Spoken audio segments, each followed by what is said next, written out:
They thought firing me would be the end of the story. They were dead wrong. My name is Cameron Pierce. I'm 54 years old, and what happened in that boardroom last Thursday changed everything. But to understand how a 28-year veteran got publicly humiliated, then turned the tables on a cocky CEO, you need to know about the vintage Rolex in my pocket and the phone call that happened the Sunday before. Let me start at the moment it all went sideways. The premium coffee blend sat in my hands as I waited outside the conference room that Tuesday morning. Simple gesture, I told myself. A welcome gift for Adrian Cross, our new CEO who'd just started Monday. 28 years at Titan Logistics had taught me that respect mattered more than titles. I wanted his second day to feel like he was joining a family, not just taking over a company. But the moment I stepped inside, the air shifted. Adrian didn't smile. He didn't even look at the coffee. Instead, he straightened his tie and said with a cold clarity that cut through the room, "Cameron Pierce, your time here is over." The words didn't register at first. Around the table, two freshly promoted vice presidents sat stiff, their laptops open like they were waiting for me to argue. I looked at Adrian, waiting for some hint of a joke. There wasn't one. He slid a manila envelope across the polished wood, his eyes already dismissing me. My brain refused to process it. 28 years of midnight calls, supply chain rescues, crisis management, all collapsed into a single cruel moment. No acknowledgement, no thank you, just a surgical cut. You know what really got me? I'd been through worse. Back in the Navy, we had a saying, adapt, improvise, overcome. I'd spent 8 years learning that lesson the hard way, from boot camp in Great Lakes to logistics runs in the Persian Gulf. The military taught me that respect wasn't given. It was earned through competence and consistency. That's what I'd brought to Titan for nearly 3 decades. The humiliation got worse when Adrian leaned forward, making sure the entire room could hear. "This," he declared, tapping the envelope with his finger, "is the beginning of our digital transformation. Titan must shed its boomer mindset to survive, and Cameron's departure signals that change. Boomer mindset. I'm 54, not 72, but to him, anyone over 40 was obsolete." Gasps rippled through the silence. I felt every eye on me, not with respect, but with pity. My gift of coffee suddenly felt ridiculous in my hands. I set it down on the side table, the rich aroma now making me sick.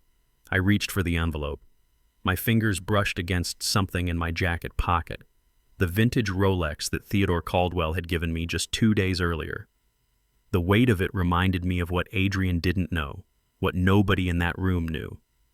2 days before this humiliation, I had signed papers that made me the majority owner of the company he thought he controlled.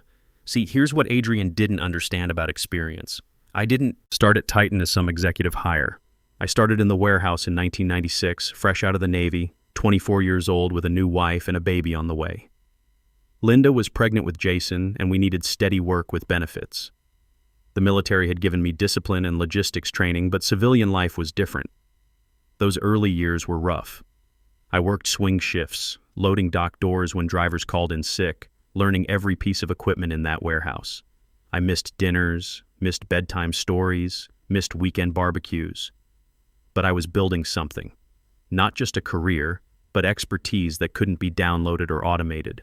By 2000, I was a shift supervisor. By 2005, operations manager. By 2010, I was running the entire West Coast logistics network. Each promotion came with more responsibility, more pressure, more time away from home. Linda understood at first. "It's temporary," I'd tell her, "just until I get established." That's the lie we tell ourselves, isn't it? Just until the next promotion, the next crisis, the next deadline. Before I knew it, Jason was 10 and Lisa was 8, and I was flying to Seattle twice a month to handle distribution problems. My diabetes hit at 48. Stress, irregular eating, no exercise. The doctor said I was lucky it wasn't a heart attack. The divorce came 3 years ago. Linda had been patient for 23 years, but she'd finally had enough. "You love that company more than your family," she said the night she moved out. The worst part? I couldn't argue with her. I'd made choices, and those choices had consequences. But here's what Adrian didn't see when he looked at me. He saw an old guy who didn't understand apps and automation.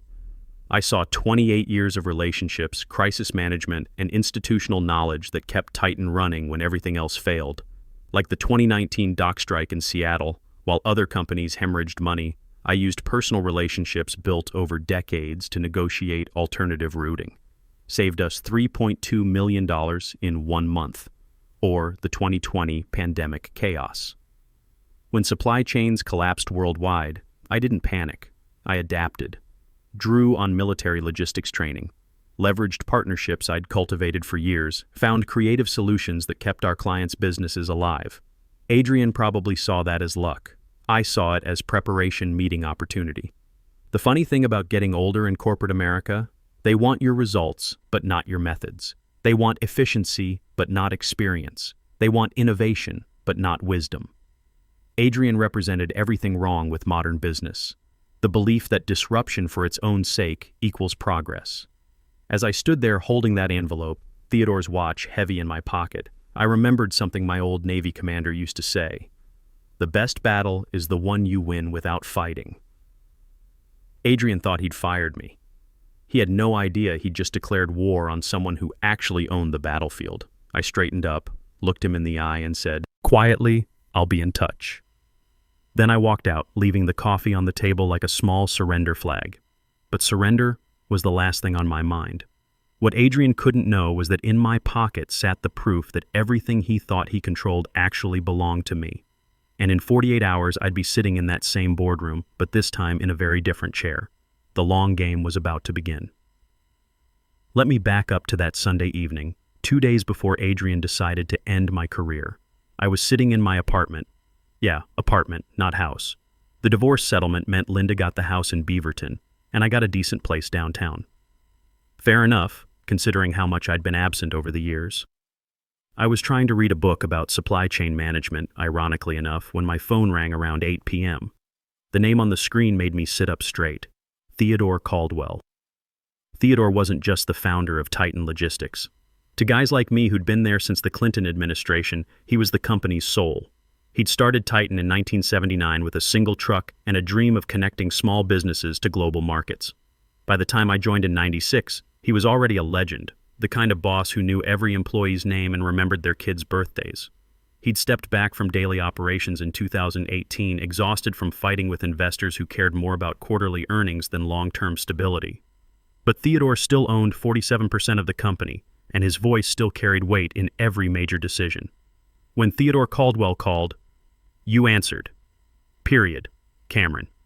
His voice was steady, deliberate, the voice of a man who'd built something lasting. "I need to see you. Tonight." "Of course, Mr. Caldwell. Is everything all right?" "Drive to my house. We'll talk there." An hour later, I was sitting in his study in the West Hills, the smell of old leather and pipe tobacco hanging in the air. Theodore's place hadn't changed in the 15 years I'd been visiting. Same oak paneling, same wall of industry awards, same feeling that you were in the presence of someone who'd actually built something meaningful. He sat behind his desk, a stack of legal documents arranged in front of him. His eyes still carried that sharpness I remembered from the crisis years, when he seemed to think 10 moves ahead of everyone else. "Cameron," he said, pouring 2 glasses of bourbon. "Good stuff, older than my son. I've been watching what's happening to our company. This new CEO they hired without consulting me. The talk about digital transformation and efficiency optimization. Corporate speak for firing good people and replacing them with algorithms." I sipped the bourbon. It burned, but in a good way. "Adrian seems ambitious." Theodore snorted. "Ambitious. That's one word for it. You know who recommended him? The same consulting firm that destroyed Patterson Manufacturing in 2020. Gutted their workforce, automated everything they could, and watched the company collapse within 18 months. No soul left." He leaned forward, his expression growing serious. "I've spent 45 years building Titan into something that matters. Not just a logistics company, but a place where people could build careers, support families, create something bigger than themselves.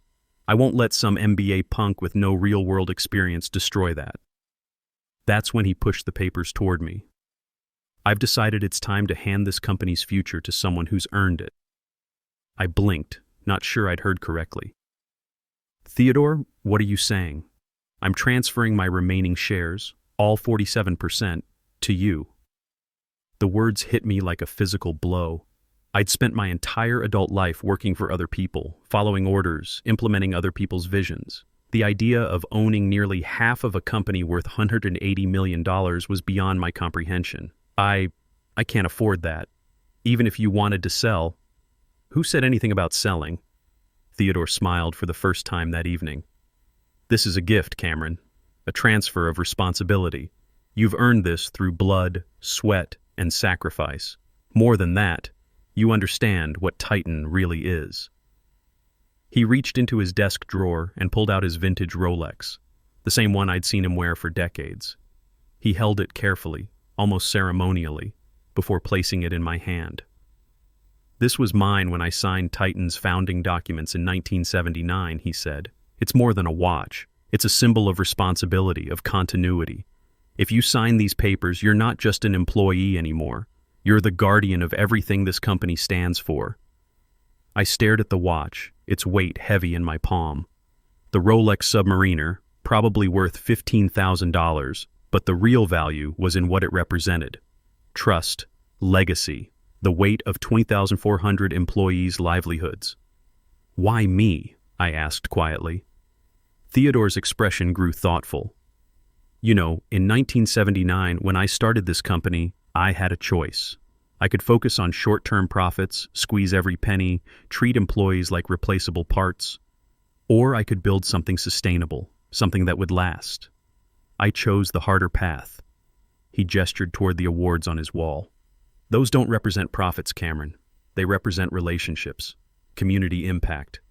The fact that we've never had a major layoff in 45 years. That's worth more than any stock price." Theodore stood up, walking to the window that overlooked the city lights. "I've watched you for 28 years. Watched you miss your son's graduation to manage that Seattle crisis. Watched you sacrifice your marriage to keep this company running. Watched you develop diabetes from the stress of caring too much about doing things right." The bourbon glass felt heavy in my hand. He was listing my failures as if they were virtues. "Some people might call that foolish," he continued. "But I call it leadership. Real leadership. Not the kind they teach in business school, but the kind that's forged in real crisis, real sacrifice, real consequence." He turned back to me. "Adrian Cross represents everything wrong with modern corporate culture.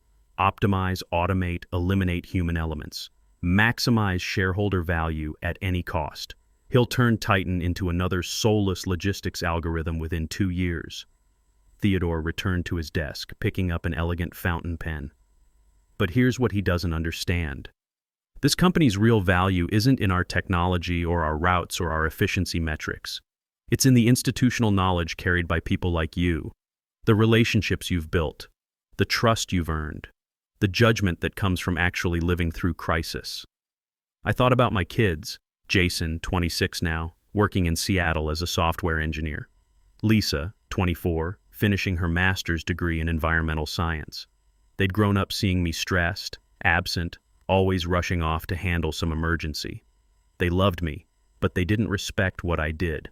To them, I was just another corporate drone who'd chosen work over family. Maybe this was my chance to show them that all those sacrifices had been building toward something meaningful. "What exactly are you asking me to do?" I said.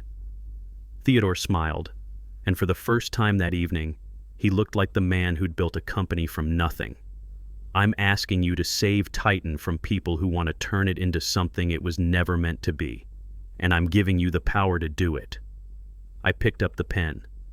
Wednesday morning hit me like a hangover, even though I'd barely touched that bourbon at Theodore's. I woke up in my downtown apartment with Theodore's Rolex on the nightstand, catching the morning light like it was mocking me. Was I really the owner of a $180 million company, or just a 54-year-old guy having a midlife crisis?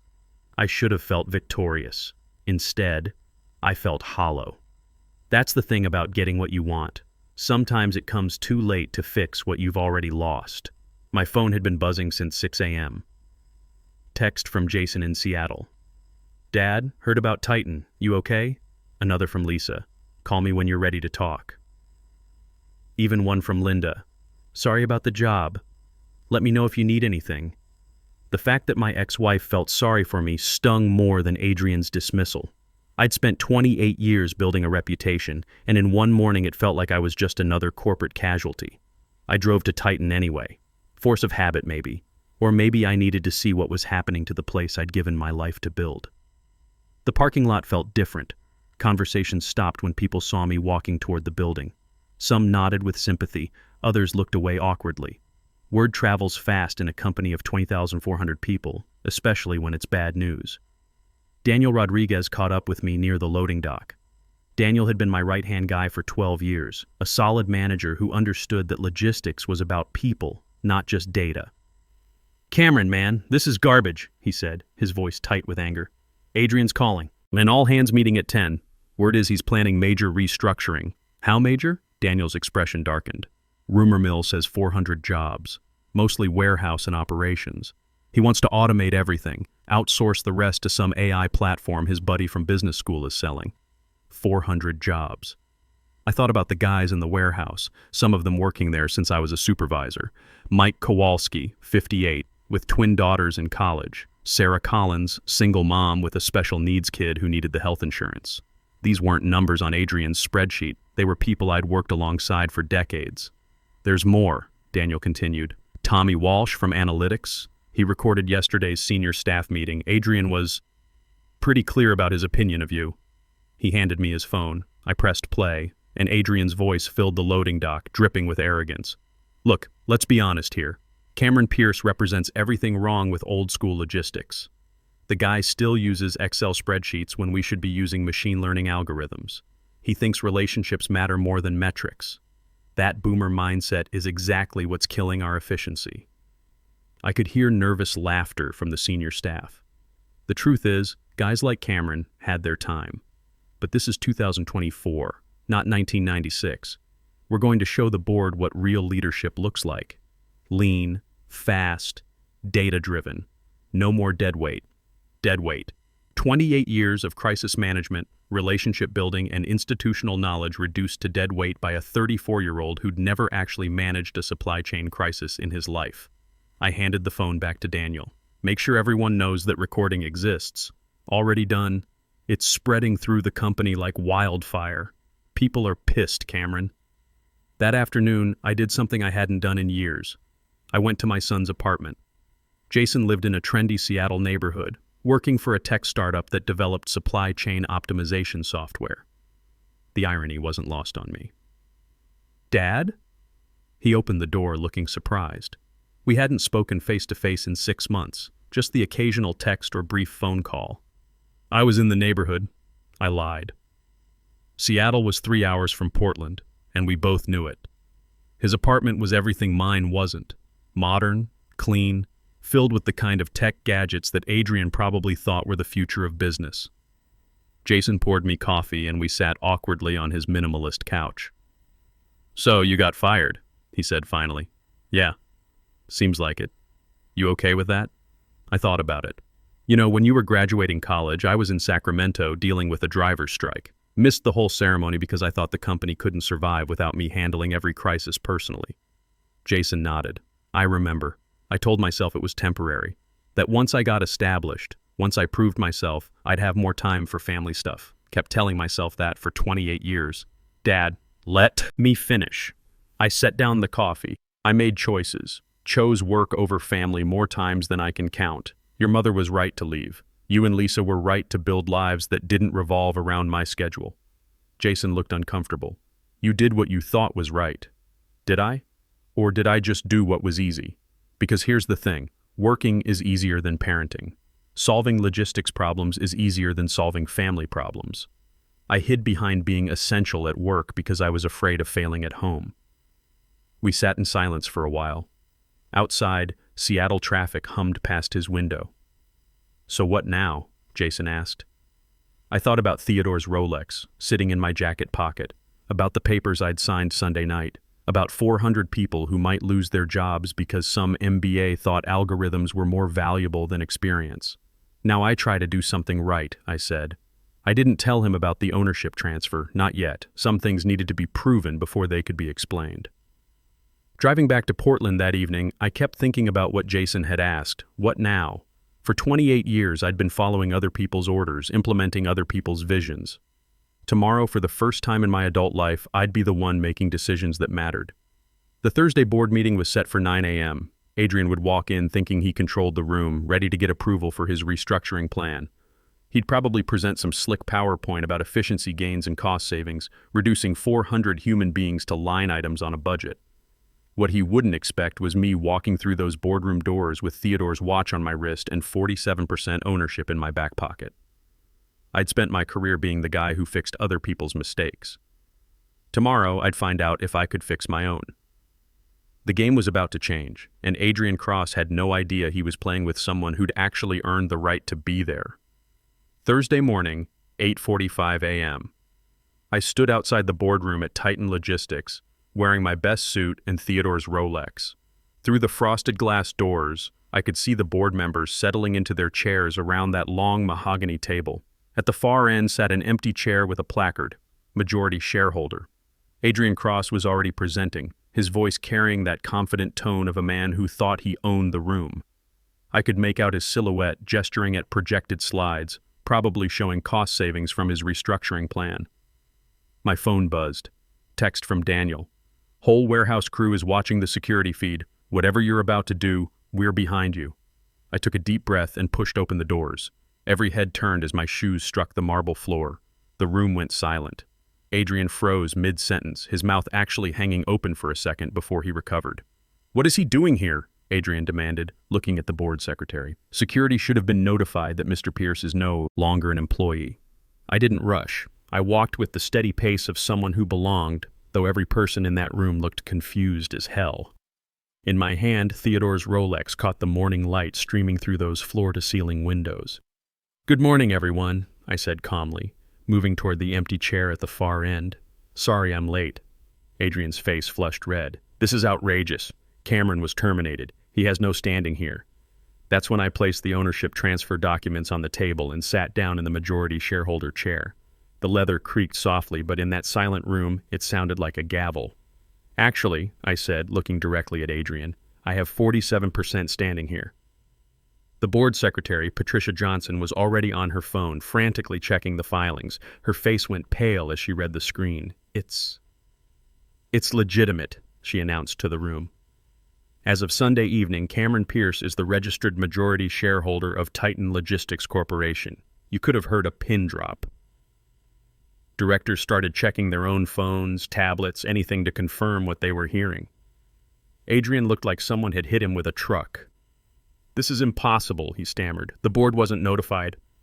"The board is being notified now," interrupted Margaret Willis, our longest-serving director. She was reading her tablet with a slight smile. "Mr. Caldwell's transfer is perfectly legal and properly filed." Adrian was spinning now, desperate. "Even so, I was hired by this board to implement changes. My restructuring plan will save us millions." "Your restructuring plan," I said quietly, pulling out my phone, "will eliminate 400 jobs. Let's hear what you really think about that." I pressed play on Tommy's recording. Adrian's voice filled the boardroom. "Guys like Cameron had their time. That boomer mindset is exactly what's killing our efficiency. No more dead weight." The effect was immediate. Directors shifted uncomfortably. Margaret Willis actually winced. Even the ones who'd supported Adrian's hiring looked embarrassed. "That recording was taken illegally." Adrian started. "That recording," I cut him off, "was taken during a company meeting by a company employee. And it's been heard by approximately 800 of our 2,400 employees since yesterday." I stood up, placing Theodore's Rolex on the table where everyone could see it. This watch belonged to Theodore Caldwell when he founded this company 45 years ago. It represents something that Adrian here doesn't understand. The difference between owning a business and building a legacy. I looked around the room, making eye contact with each board member. Adrian sees 400 jobs as line items to be eliminated. I see 400 families who depend on us. He sees efficiency metrics. I see the relationships that kept this company alive through 3 recessions, 2 strikes, and a global pandemic.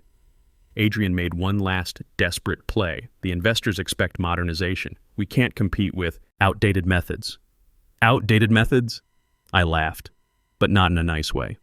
In 2019, when the Seattle dock strike threatened to shut down West Coast shipping, Adrian's modern methods would have cost us millions. Instead, I used relationships built over 20 years to negotiate alternative routes. Saved us $3.2 million in 1 month. I picked up the watch, feeling its familiar weight. In 2020, when COVID destroyed global supply chains, algorithms and AI couldn't adapt fast enough. Human judgment, institutional knowledge, and personal relationships kept our clients' businesses alive while our competitors flailed. Margaret Willis leaned forward. Cameron, what exactly are you proposing? I'm proposing we remember what this company actually is, I said. We're not a tech startup. We're not a consulting firm's fantasy of optimization. We're a logistics company built on trust, relationships, and the expertise of people who've actually lived through crisis. I turned to Adrian, who was looking smaller by the minute. As majority shareholder, I'm rescinding your restructuring plan. Those 400 jobs stay. Instead, we're investing in training programs to help our workforce adapt to new technology without replacing human judgment with algorithms. Adrian's face was now completely red. You can't just... Actually, I can. And I am. I sat back down, feeling oddly calm. You'll have 2 choices, Adrian. You can work with me to build something sustainable, or you can find another company to disrupt. The vote was unanimous. Even the directors who'd hired Adrian recognized which way the wind was blowing. After the meeting, I sat alone in the boardroom for a few minutes, looking out at Portland's skyline. My phone buzzed with texts from employees who'd heard the news. Daniel sent a photo from the warehouse floor, dozens of workers applauding. But the text that mattered most came from Jason. Dad, just heard what happened. Maybe we could grab dinner this weekend. I'd like to hear more about what you're building. For the first time in years, I felt like I was building something worth the cost. That evening, I called Linda. We talked for an hour about the kids, about the future, about the choices we'd both made. She was proud of me, she said, for finally standing up for something that mattered. Theodore's watch sits on my desk now, next to a photo of Jason and Lisa. Tomorrow, I start the real work, not just running a company, but building something that honors the sacrifices that got us here. Sometimes justice doesn't come with fanfare. Sometimes it just comes with the quiet satisfaction of knowing that experience, loyalty, and human judgment still matter in a world obsessed with disruption. At 54, I finally learned the difference between having a job and having a purpose. And Adrian Cross? He tendered his resignation that Friday. Last I heard, he was consulting for a cryptocurrency startup. Perfect fit, really. The dead weight, it turned out, wasn't the guy with 28 years of experience. It was the guy who thought experience didn't matter.